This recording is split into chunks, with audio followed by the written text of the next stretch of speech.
சங்கீதான்ற ஒரு பொண்ணு வந்து அபியூஸ் பண்ணிருக்காங்க. அவங்க ஒரு சேனல்ல பேட்டி கொடுத்திருக்காங்க. நீ படுக்க வந்தாதே உனக்கு நான் வேலை கொடுப்பேன்னு சாட்சி சொல்லியிருக்கான். அவனை ஒரு நிர்வாக செருப்பை கொண்டு அடிச்சிருக்கணும்ல. கேள்வி கேட்ட 13 உறுப்பினர் அடிப்படை உறுப்பினர் இருந்து தூக்கியிருக்காங்க. வார்த்தையில விடுறது, பத்தான்றது, உமான்றது, இன்சார்ஜ் மீட்டிங்ல அவன்றது இவன்றது, இந்த மாதிரி நாகரமற்ற வாழிய ஒரு தலைவன் பேசலாமா? ஜோசப் விஜய் யாரு? இளைய தளபதி விஜய். இவருக்கு போய் 250 ரூபாய் கட்டி வச்சிருக்காங்க. ஒரு 250-300 கோடி ரூபாய் சம்பளம் வாங்குற ஒரு விஜய் ஒரு 250 ரூபாய் கட்ட மாட்டாரா? எவ்வளவு பெரிய ஒரு நடிகர். இன்னைக்கு நாளைக்கு சூப்பர் ஸ்டார் அவர்தான். விஜய் போடுற சட்டை 18,000, ஷூ 38,000, கண்ணாடி 95 லட்சம். இப்படி போடுற ஒரு ஆள் அசிங்கப்படுத்தல. ஏதாவது ஒரு தூத்துட்டோம்னா நமக்கு அவமானமாயிடும். அது கண்டிப்பானே அண்ணனுக்கு நான் உனக்கு என்ன சொல்றேன், நீ கேப்ப விட்டுட்டு எனக்கு ஒர்க் பண்ண நான் நிக்கிறேன். இதுக்கு முன்னாடி அந்த எந்த தேர்தலையுமே அவர் எதிர்த்து போட்டியிடல, இது பொருட்படுத்த மாதிரி தெரியுது. இப்ப திடீர்னு வந்து இன்னொரு வெற்றின்ற அந்த அணியாகட்டும், இப்ப நீங்க உங்களோட அணியாகட்டும், இப்போ நடக்கிற அந்த தேர்தலை எதிர்த்து போட்டியிடுங்க. இதுக்கு முன்னாடி நடந்த எந்த ஒரு தேர்தலையும் போட்டியில தொடர்ந்து அவரே தான் 35-36 வருஷமா தலைவராக இருந்து வந்திருக்காரு. இப்ப எல்லாரும் சேர்ந்து குரல் கொடுக்கறதுக்கான ஒரு காரணம். சரியான கேள்வி. அதாவது கடந்த 37 வருஷமா அவர் வந்து ஒரு 6, 7, 8 பீரியட்ல அவர் தலைவராக இருந்திருக்கிறாரு. அவர் கை காட்டுறவங்க தான் தலைவராக இருந்திருக்காங்க. இப்ப என்ன கேள்வி அப்படின்னா, அவர் கேட்கிற சரியா கேள்வி. அப்பெல்லாம் நிர்வாகம் நல்லபடியாக போய் கொண்டிருந்தது என்பதை நான் நம்பினேன். நான் கூட இருந்தேன். என்னைக்கு கட்டடத்தை இடிச்சாங்களோ, என்னைக்கு என் உறுப்பினருடைய கோவிலை இடிச்சாங்களோ, அன்னைக்கு வந்து தவறு கன்ஃபார்ம் ஆயிருச்சு. இப்ப என்னன்னா,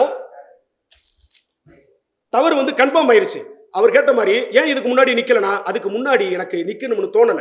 இப்பொழுது காலத்தின் கட்டாயம் நான் நிக்கிறேன். ஏன்னா கேள்வி கேட்ட 13 உறுப்பினர் அடிப்படை உறுப்பினர் இருந்து தூக்கியிருக்காங்க.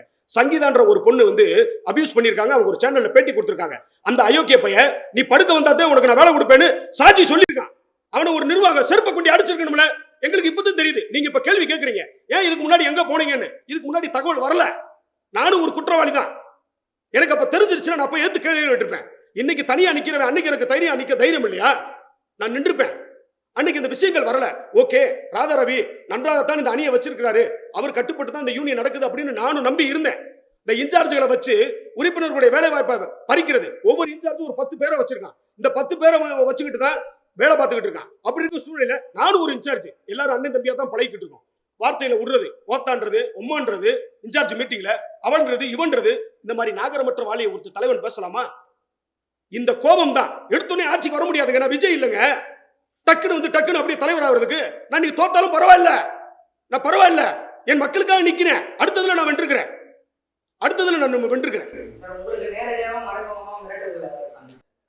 அருமையான கேள்வி. எனக்கு நாமினேஷன் வாங்கிட்டு அலுவலகத்திலிருந்து விட்டு வெளியில வரும் பொழுது திரு ராதாரை அவர்கள் போன் பண்ணார். அது உங்களுக்கு அதை வெளிக்காட்டணுமா இல்ல நான் வாயில சொல்லிடுவா? என்ன சொன்னார்னா, வணக்கம், ஆடியோ இருக்கு வேணும்னா உங்களுக்கு. அவர் என்ன சொன்னார்னா, நான் 2 நாமினேஷன் ஃபார்ம் வாங்கியிருக்காமடா. ஆமாண்ணே, நான் 2 வாங்கியிருக்கேன். நான் எதுலையாவது ஒண்ணுல போடுவேன் அப்படின்னு. நீ இந்த தடவை நிக்காத, நல்லா கவனிங்க, நீ இந்த தடவை நிக்காத, அடுத்த தடவை நில்லு. இந்த தடவை அண்ணே நிக்கிறேன், நீ எனக்கு வேலை செய்ய. நான் ஜெயிச்சு முடிச்சேன்னா என்னை வந்து நேரில் பாரு. நான் உனைய நியமன குழு, அதாவது நாமினேட் எலெக்டட் கமிட்டி, அதுல உனக்கு போடுறேன்றாரு. எனக்கு அந்த பதவி தேவையில்லை. நான் பதவிக்கு போயிருந்தா எதிரணியில வந்து நான் போய் வேலை செஞ்சிருப்பேன்ல, வேலை செஞ்சு ஜெயிச்சிருப்பேன்ல. 3 போஸ்டிங்ல எதில் வேணாலும் நான் ஜெயிச்சிருப்பேன். எனக்கு இளைஞருடைய சப்போர்ட் இருக்கு. எனக்கு ராதாரவி அவர்கள் சம்பந்தப்பட்ட அந்த 150-200 ஓட்டு செல்லாத ஓட்டு, அந்த ஓட்டு எனக்கு வேணாம். இளைஞர்கள் இருக்காங்க, என் தம்பி சகோதரிகள் இருக்காங்க. இந்த வீடியோ பாப்பான்ல, என் தம்பி தங்கச்சி உறவுகள் பாப்பான்ல, 20 நிமிஷம் பேசுறோம்ல, ஃபுல்லா பாப்பான். பார்த்து முடிச்சுட்டு அவன் மனசாட்சிக்கு விருப்பம் இருந்தா எனக்கு ஓட்டு போடட்டும். எனக்கு ஓட்டு போட்டா உங்களுக்கு நல்லது, ஓட்டு போடலன்னா எனக்கு நல்லது. நான் அடுத்து ஒரு படம் டைரக்ஷன் பண்ண போறேன். எனக்கு கட்சி வேலை வர இருக்கு. தலைவர் வந்து எனக்கு நிறைய பணிகள் கொடுத்திருக்காரு. நான் இப்படியே போயிடுறேன். என்ன நம்பு, என் தத்துவத்தை நீ நம்புனா எனக்கு ஓட்டு போடு. ஆக உன் வீட்டுல வந்து ஐயா சாமி காலில் வந்து கும்பிட்டுலாம் இருக்க மாட்டேன். நீ அப்படி நினைக்காத. அந்த அரசியல் நான் பண்ண வரல. ஊழ கும்பிடு போட்டு கொள்ளையடிக்கிற அரசியல் நான் பண்ண வரல. ஓன் பண்ணி கேட்பேன், ஓட்டு போட முடிஞ்சா போடு, இல்லையா நீ போய்கிட்டே இரு, அவ்வளவுதான். என்னை கூப்பிட்டு மிரட்டினாரு. நான் அதையும் மீறி தான் அங்க நின்றுருக்கேன். இதுக்கு மேல எனக்கு பின்விளைகள் எது வந்தாலும் சரி. இந்த கார்டை நான் உங்கள்கிட்ட கொடுத்தேன் இல்லையா, இது இன்சார்ஜ் கார்டு. ஒருவேளை அடிப்படை உறுப்பினரை தூக்குனா அதுக்கடுத்து என்னுடைய விளைவுகளை காட்டுவேன். என்னுடைய ரியாக்ட், ஏன்னா எல்லா வினைக்கும் ஒரு எதிர்வினை இருக்கு. நேரா தொழிலாளர் துறை அமைச்சர் CV கணேசன் எனக்கு நெருங்கியவர், நான் போய் சந்திப்பேன். இந்த யூனியன் நலத்திற்காக, இந்த யூனியனுடைய மேம்பாட்டிற்காக மாண்புமிகு முதல்வர் ஐயா ஸ்டாலினையும் நான் சந்திப்பதற்காக தயார் இருக்கிறேன். ஏனென்றால் எனக்கு பின்புலத்திலே என் தலைவர் இருக்கிறார். இந்த ஒடுக்கப்பட்ட குரலற்ற மக்களுக்காக அவர் நிறைய நல்ல திட்டங்களை அவர் செய்வதற்காக நான் காத்திருக்கிறேன்.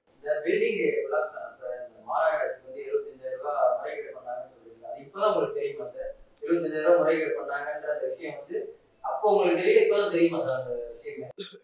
இதுக்கு முன்னாடி சொன்ன இன்னொரு டீம் பார்த்தீங்கன்னா எங்களுக்கு அது தெரியும், நாங்க கேட்டோம், எந்த ஒரு செயற்குழு கூட்டம் பொதுக்குழு கூட்டத்துக்குமே எங்களை பேச விட மாட்டாங்க, அதை பத்தி பேசினாலே வந்து வெளியே அனுப்பிடுவாங்க.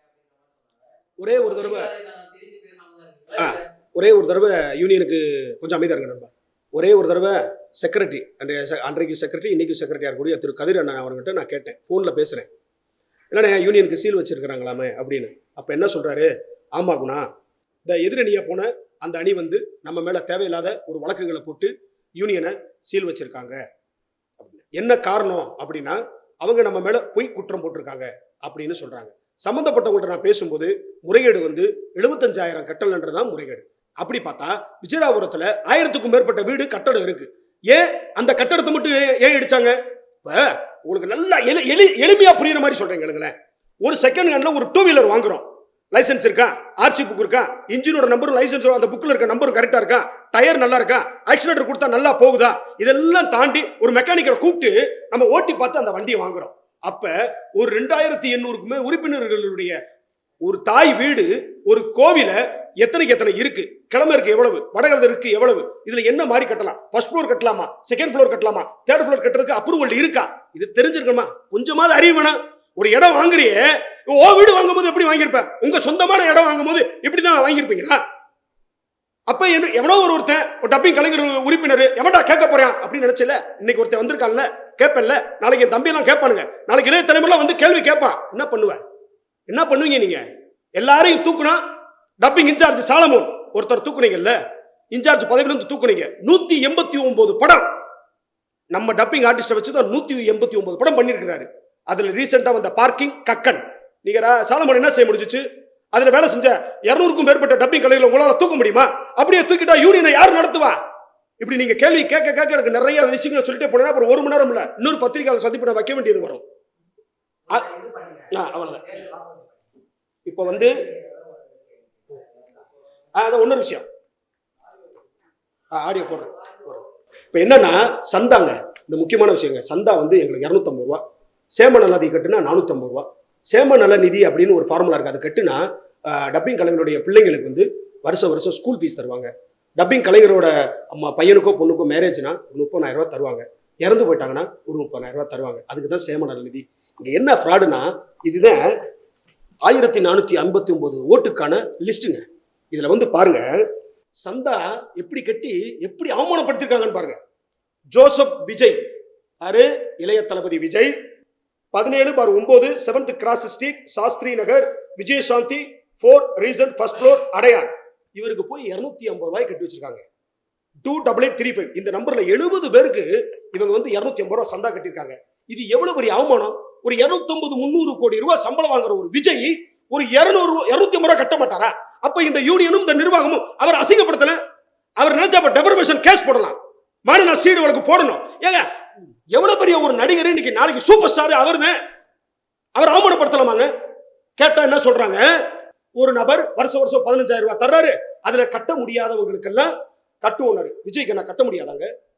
என்னங்க நீங்களே சொல்லுங்க. கேட்கிறவன் கேன பையனா இருந்தா ஊர்ல சொல்லுவாங்க, கேட்கிறவன் கேன பையனா இருந்தா கேழ்வரல் நெய்வடின்ற கணக்கா 250 ரூபாய் 150 கோடி. விஜய் போடுற சட்டை 18,000, ஷூ 38,000, கண்ணாடி 95 லட்சம்.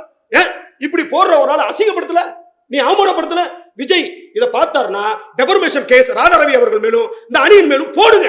நீ டெபர்மேஷன் போடுங்க. நான் சாட்சி சொல்றேன், நான் வர்றேன் மிஸ்டர் விஜய், நான் வர்றேன். எவ்வளவு அவமானம்! ஒரு 250 ரூபாய். இதை கேட்டேன்னா அடிப்படை உறுப்பில் வந்து தூக்குறது. இதை கேட்டா நான் யூனியன் அகைன்ஸ்ட். இதை பாரு, நான் மறுபடியும் சொல்றேன், நான் எதிர்க்க துணிந்தவன் அல்ல, நான் எதற்கும் துணிந்தவன். விமர்சனங்களை தாங்க முடியாதவன் விரும்பியதை அடைய முடியாது. நான் இன்னைக்கு தோத்தாலும் பரவாயில்ல, ஆனா உங்க 2 பேரோட வெற்றியை தீர்மானிக்கிற இடத்துல நான் இருக்கேன். 150-200 ஓட்டுனாலும் நீ ஜெயிச்சாலும் அதுக்கு காரணம் நான் தான், தோத்தாலும் காரணம் நான் தான். அப்ப 3வது எதிர்கட்சி பலமா நிக்கிறேன். யாரை நம்பி? டப்பிங் கலைஞரோட இளைஞர்களை நம்பி நான் நிக்கிறேன். பாருங்க, இந்த விஜய் இப்படி பித்தலாட்டம் இது நடக்குதுங்க. ஆடியோ மெசேஜ்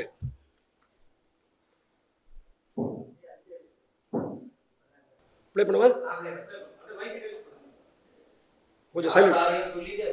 இப்பொழுது வந்து என்னை வந்து தேர்தலில் நாமினேஷன் வாங்கிட்டு வந்த பிறகு என்னை நிற்கக்கூடாது அப்படின்னு சொன்ன ஆடியோ. இதை பேசினவர் வந்து திரு ராதாரவி அண்ணன் அவர்கள்.